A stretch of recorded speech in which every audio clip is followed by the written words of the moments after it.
The Pattaya 105 Golf Show.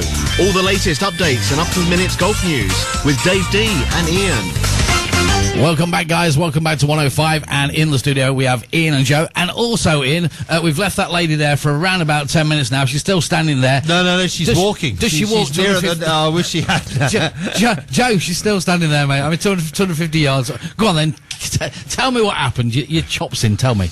Well, Westwood lost, basically. That was that, and played poorly. I hate to say it, but he did. He let that one slip. So then he was in there, and it's quite tough. And I mean, I don't know what your thoughts on this are, Joe. And I mean, they're relatively young guys, but they're playing 36 holes, and it's quite pressurised. So there was the big kind of needle match, or quite charged, emotionally quite charged match, McIlroy and Westwood. And of course, they both then went on to lose. McIlroy in the final against Hunter Mahan, who did play fantastically, and we were saying, really, and Joe, this was your point, the flat stick, the putter. If you're putting well these days, you're going to win, and it's why Tiger always did. If you're not putting well, you won't. And McIlroy was frankly a bit mixed. I watched him miss some very short putts, and equally over that period, Hunter Mahan had 37 birdies. But like we've just said in the break, exactly. in the break, Joe, mentally as well, and physically, it's a lot to do, isn't it? Well, I mean, it used to be, I think they changed it 2 years ago. The FedEx Cup final used to be 36 holes for the final. You're right. No, it was. You're absolutely right. Yes. I think because of TV and maybe some other things, so forth. But anyway, they decided to have basically what we call a runners-up match between number 3 and number 4, right, which is what they were doing. Then 1 and 2, so that became 36 holes that day. But I'm sure TV had something to do with it. It would have done, and because absolutely. the final match used to be 36 holes, and I think it changed a couple of years ago. Right, but it was still 36 holes that they were playing on the final day. For the final, yeah. So you've been around golf and involved in golf a long time, yeah.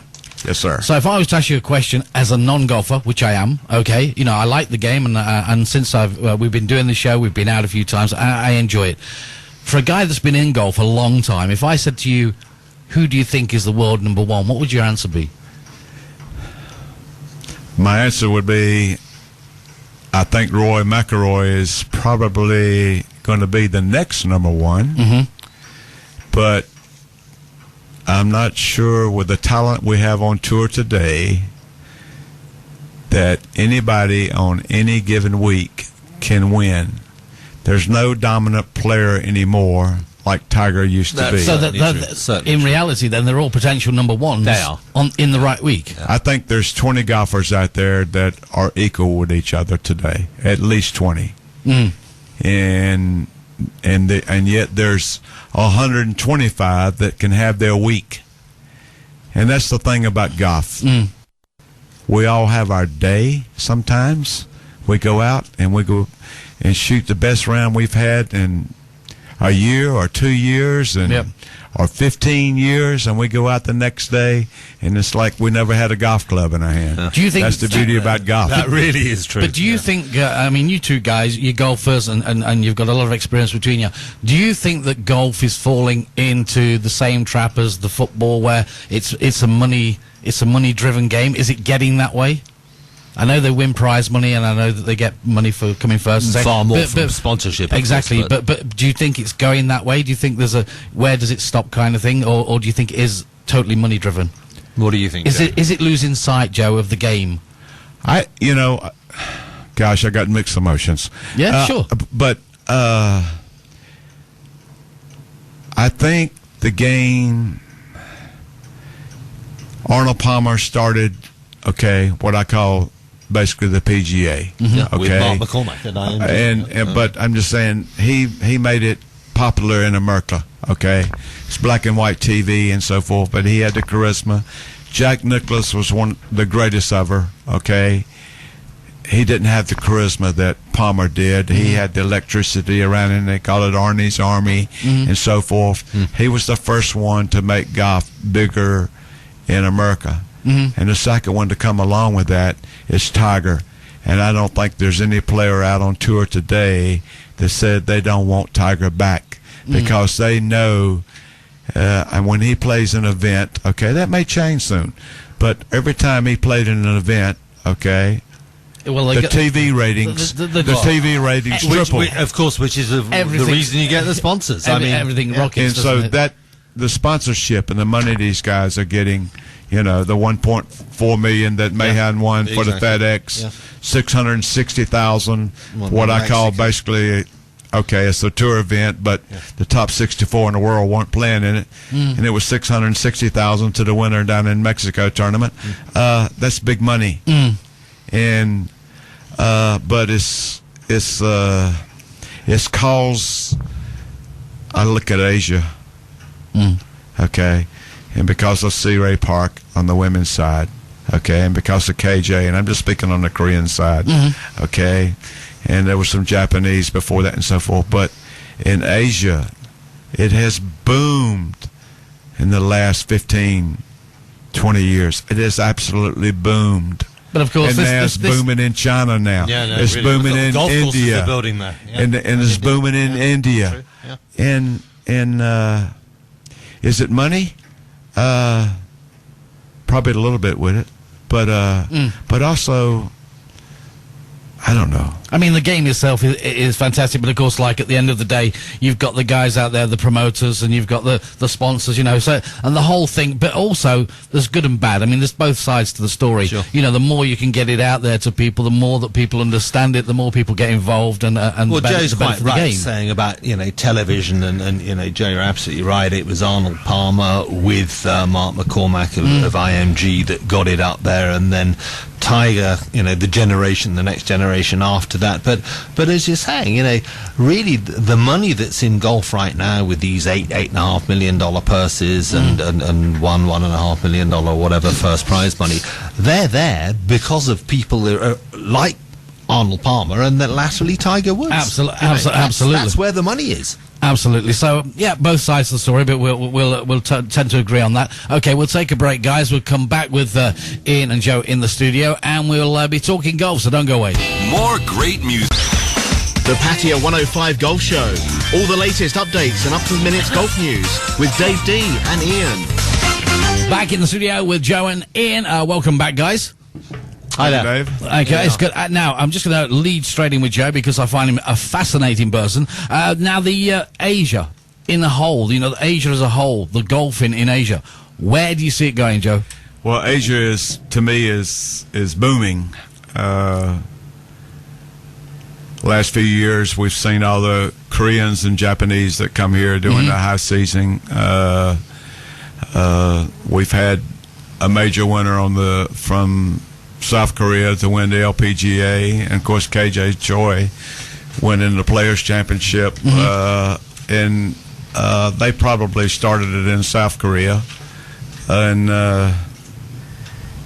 it is actually just boomed to nowhere. I mean, Jan Stevenson from Australia got in trouble by making a comment about 6 years ago. She said the LPGA is in trouble because it's going to be dominated by Asia in the future. Do you think it will be?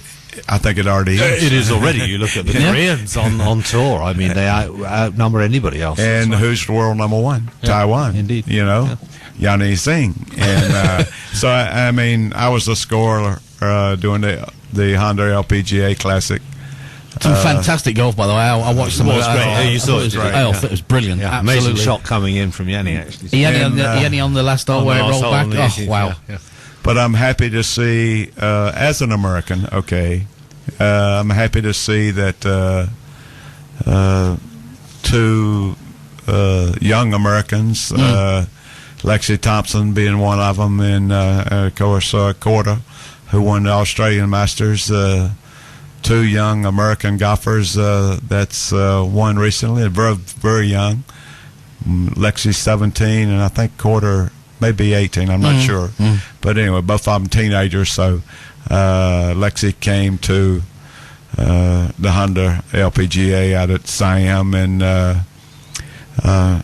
did a very good showing for the first time. She ended up being even par after 3 rounds and shot the second lowest round of the day on Sunday. She shot a 66. Wow. And I think she's maybe a a future hope, as we call it. And of course, we must say a massive turnout up there as well, wasn't there? It was huge, which is great. Well, you were up there. I mean, you saw them all, didn't you? Oh yes, and, but anyways, a great finish. I have to give. wasn't it? I have to give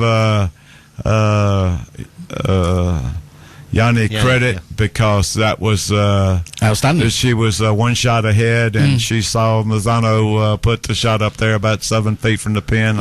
I'm sitting there watching it from upstairs, and I thought you're she thinking was, playoff, probably, aren't you? Yes, I was, and Yanni to hit that shot, and I watched that 18th hole all 4 days. It spun back. I mean, it's beautiful. It's closest to the pin all day long. Absolutely. Okay, we're just going to skip over to Palm Beach in Florida. That's right. Coming up, talking of the Honda LPGA, we've got the Honda Classic, of course, at Palm Beach coming up this coming weekend. 5.7 million in prize money. We talked earlier about why the Europeans all want to play, and the Asians indeed want to play. Got 5.7 million reasons. It's a lot of money, there, more money than you get in Europe, and just over $1 million to the winner. So it's Honda Classic held at the PGA National Course, the first tournament in what they call now the Florida Swing. Tiger playing there for the first time as a pro. I think it was back in, was it 93 he played as an amateur? Anyway, I think he didn't make the cut then, but presumably trying to do rather better than that this time. But a great field. A lot of the guys from Europe over in the US already after the last week the tournament in Arizona. So you have Westwood and McIlroy and Darren Clarke, Ian Poulter, Louis Oosthuizen, Mark Wilson, Stuart Appleby, Ernie Els, Schwartzel, Americans, Stuart Sink and Dustin Leonard, David Duval, Jim Furyk and Mark Calcavecchia. Now, isn't Mark on the senior tour, or Champions Tour, as they call it now? Isn't that great to see him back there? Mark is still hacking the ball. Now, we had a little bit of a we didn't really know it, but you were saying that Donald is not playing, yeah? I don't think he is. I mean, I looked and I couldn't find Hunter Mahan either. We can't see him on the list.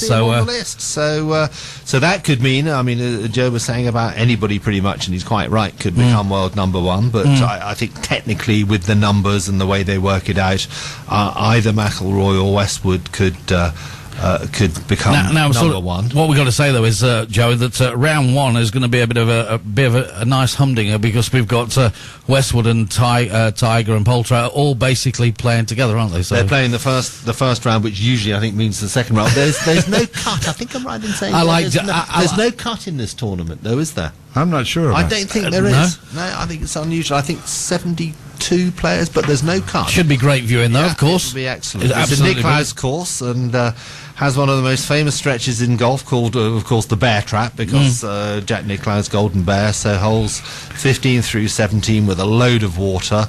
He redesigned the course some years back, and he's got these really nasty holes. Even the pros are scared of them. Can I just jump in there? When we was talking to Joe in the break, sorry, Joe, we was talking to Joe in the break, and you told me that you'd actually played one of your best rounds in how many years was it? Oh, it had to been over 22 years. No. 22 years, then suddenly it just happened, everything just went right. It just had one of those fantastic days. Just one of those days. And you went from what to what? Well, because I was playing under the Congo system then, not the USGA, but Okay. But anyway, I shot gross 72 off a 12 handicap at Lim Shebang. It was September of 2004. Still got the scorecard at the house. I bet you do. I actually think it's on the wall in the frame, isn't it? That's one net 60. That's a net 60. Yeah, he's never going to think. Okay, so we got 12 off of 72, yeah. But then I had one of those days again. That shows you how long it's been. That was in 2004. And, but in November, I shot 35 at Green Valley on 1-9 and 1 under par on the front nine, and that's like, I don't know where it came from. It was just one of them days. But again, okay, I had the hot putter. You had a hot putter. As you were saying. If you're going to score low, you got to have a hot putter. Yeah. It all comes down to, regardless of how good you hit the ball, You can be on the green in regulations all day long. Well, what's but that you old- still, I saw Tiger hit 17 out of 18 greens in regulation, okay, and still came out with only a 2 under par round. It's all down to that. It all last comes one. down to the flat It's blade. the classic time-old expression: drive for show, putt for dough. And a we're true talking about statement. that. Also, we've got to say there is no European tour No, tournament this week, is there? There's not this coming weekend. They're all getting geared up for the one after the Honda Classic down in Florida. I love that. Lovely name, I isn't it? love that Doral. name. It's Yeah. just outside Miami. Doral Blue the Monster Blue course. Monster I love that. $8.5 million joint sanctioned, I think, with all the tours actually, European, Asian, and whatever else. The Cadillac Championship. So that's something we can talk about in the show next week. I think the most one thing we've missed as far as the tournament this weekend are coming up starting. It'll be our Friday, but talking about the Nicholas course is that they talk about the 3 holes, the bear trap holes, but it's also considered the first toughest 6 holes on tour on that course. Wow. And one of them includes a par 4 that is the longest hole that the tour has ever played in their career. Wow. So it's a bit daunting to some people then. So very tough. it's going to be. You played that, Joe? No, I have not. No, okay. But it's going to be an interesting time because Tiger made a comment about his putting, and he says, "Oh, I can fix that in one day." Well, I hadn't seen it. Okay, Well, I wish he would. I've just seen a few signs of it, Yeah. but I haven't seen it. We all hope he does. We haven't seen the finishing ball. I think his ball striking is coming back. He changed his swing. His distance aren't quite dialed in yet. I also see that. He's striking the ball good, though, but he's still got get those distances dialed in because I'm still seeing him good hit and all that, but it's still 10 yards or 5 yards short or 3. After Abu Dhabi, he was actually saying one of the problems there was he was hitting the ball too far. Do you remember that? Yes. That's what I said. He hadn't got his distances No, he's not. dialed in precisely like he used to with this swing change, but still, he's hitting the ball good now. I see the difference. It looks like, to me, he's swinging easier. So flashes the old Tiger or something. Certainly, you can see Definitely, that. Yeah. definitely. It's just the consistency. Consistency, okay.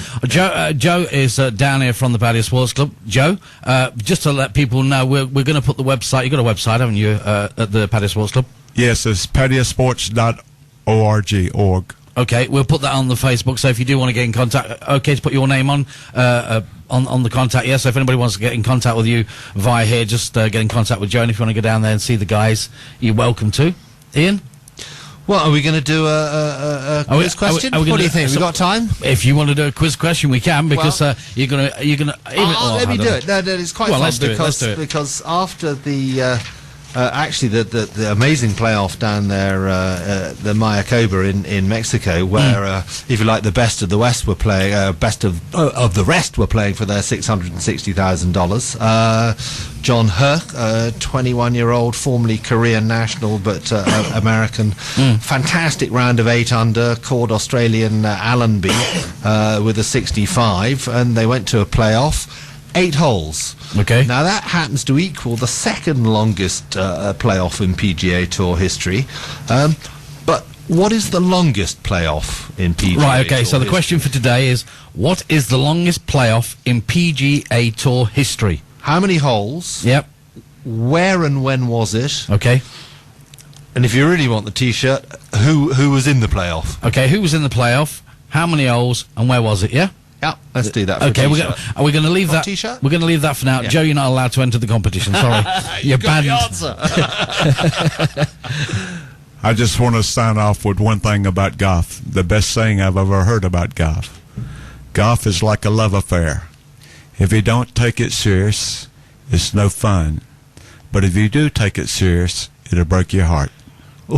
Oh. So that's True. a good Absolutely thought. true. Absolutely true. Joe, it's been a pleasure Yeah, it to has have you in been. the It's really studio. great. Thanks It's been for coming really on. great. That's Okay, really great. you're an absolutely wonderful man, and of course we could have gone on for at least another 2 or 3 hours, but we will Another do. show. Get him back. Hopefully Gotta you'll get come him back in again, Joe.